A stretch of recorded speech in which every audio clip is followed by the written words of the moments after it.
Anda kembali bersama Liputan 6 Daerah Jawa Timur. Saudara, akibat melawan saat ditangkap, seorang pencuri motor di Ponorogo ditembak. Tersangka merupakan spesialis pencurian motor yang beraksi di wilayah Ponorogo dan Madiun. Pencuri motor berinisial NS menahan sakit di kaki kirinya setelah ditembak aparat Polres Ponorogo. Pria berusia 37 tahun itu berusaha melawan saat ditangkap di Jalan Tamrin, Kecamatan Kartoharjo, Kota Madiun.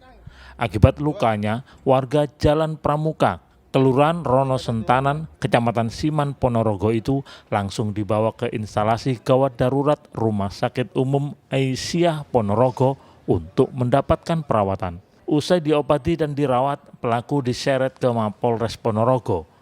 Kepada polisi, NS mengaku mencuri motor di 9 lokasi, 5 di Kabupaten Ponorogo dan 4 lainnya di Kabupaten Madiun. Kemudian setelah kita kembangkan dari keterangan pelaku, mengakui dalam melakukan tindak pidana pencurian kendaraan tersebut dilakukan tidak hanya di wilayah hukum Polres Ponorogo, melainkan juga dilakukan di wilayah hukum Polres Madiun. Untuk sampai saat ini terkait dengan barang bukti masih kita lakukan pengembangan, masih kita dalami, dan kita usahakan semaksimal mungkin untuk menemukan barang bukti yang sampai saat ini belum kita temukan secara keseluruhan.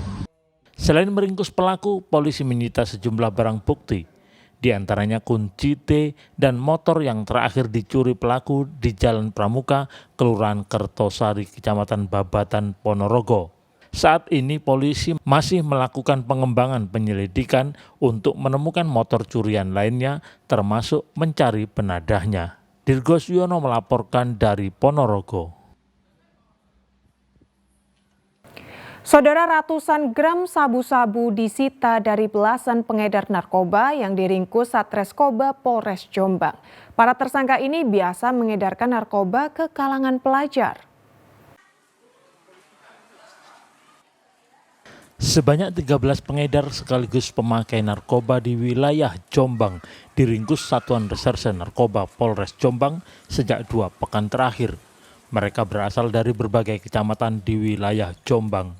Hampir semua tersangka biasanya menggunakan modus ranjau untuk melayani pembelinya.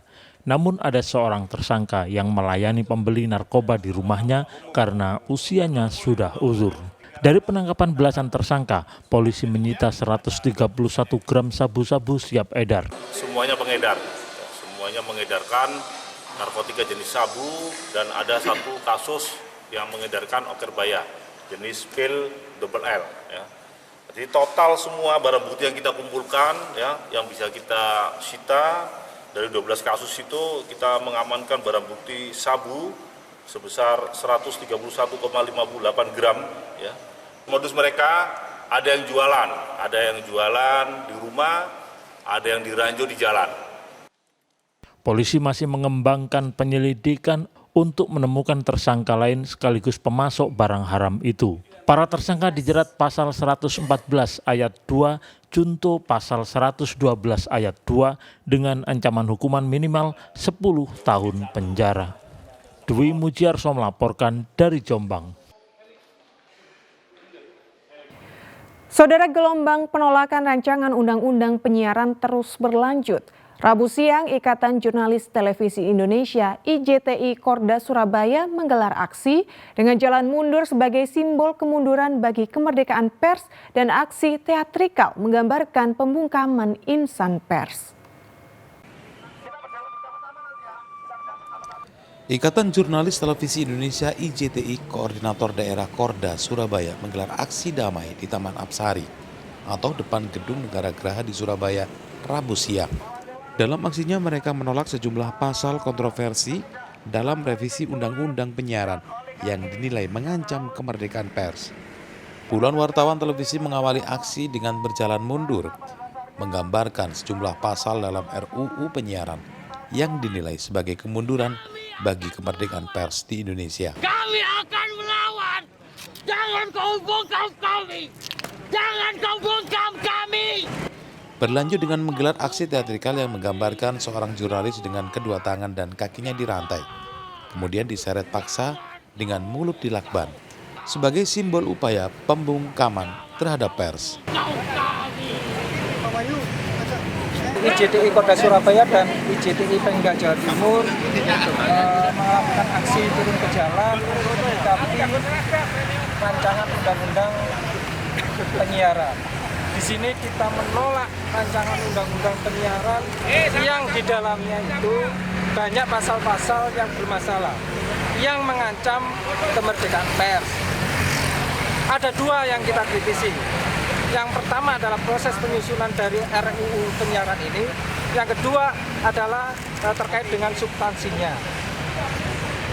Yang pertama, proses penyusunan RUU penyiaran ini tidak melibatkan organisasi profesi jurnalis dan komunitas pers. Yang ini yang kemudian berpotensi atau tidak cermatnya dalam melakukan penyusunan rancangan undang-undang penyiaran ini. Dalam orasinya, IJTI Surabaya menyampaikan 3 pernyataan sikap. Pertama, agar seluruh pasal yang mengancam kemerdekaan pers dibatalkan. Kedua, agar DPR melibatkan Dewan Pers dan masyarakat pers dalam pembahasan RUU penyiaran.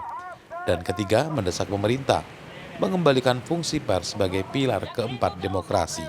Rahmat Hidayat melaporkan dari Surabaya.